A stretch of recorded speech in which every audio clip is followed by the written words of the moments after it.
Many times I've started this video on imposter syndrome, and my own imposter syndrome has stopped me doing this video. But I'm going to do it because so many of my students and trainees have asked me about doing this video. Imposter syndrome is a phenomenon where you basically doubt your own abilities, your skills, your successes. You just attribute them to being lucky. So how do you know if you've got imposter syndrome? Well, there's certain characteristics that are associated with it. Self-doubt.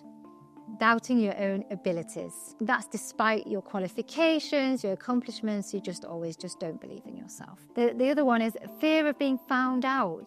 Are you as good as they say you are? And that's again part of that whole self-doubt. Then there's things like attributing success to luck. Oh, I was lucky that happened to me, or there were external reasons why this happened. So what actually causes imposter syndrome? So why do I have it? Now, you could blame it on your family.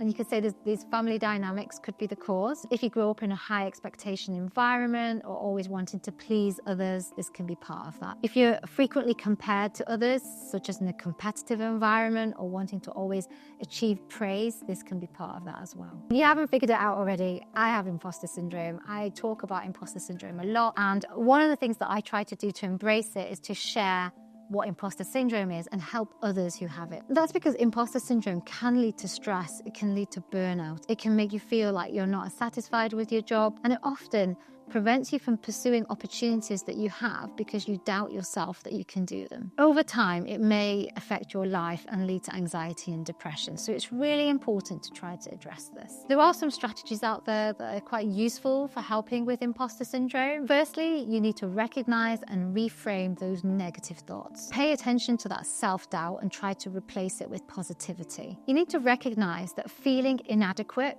doesn't actually reflect your true self. Secondly, celebrate your accomplishments, keep a record of them, embrace the positive feedback and those milestones and those accomplishments. You did deserve them. Accept mistakes and learn from them. You need to have that growth mindset. We're all human, we will all make mistakes. Set yourself realistic goals. Don't try and say you're going to do everything. Discussing your feelings about imposter syndrome with your friends or with mentors is really important. Finally, acknowledge your strengths and weaknesses. So I don't see imposter syndrome as a weakness of mine. It walks alongside me, but it actually keeps me quite grounded and helps me be the person that I am. Mostly what I would say to you is that overcoming imposter syndrome is a gradual process, but the most important thing is to make sure that you have self-compassion. If you think you have imposter syndrome and this resonates with you, then please comment below and let me know.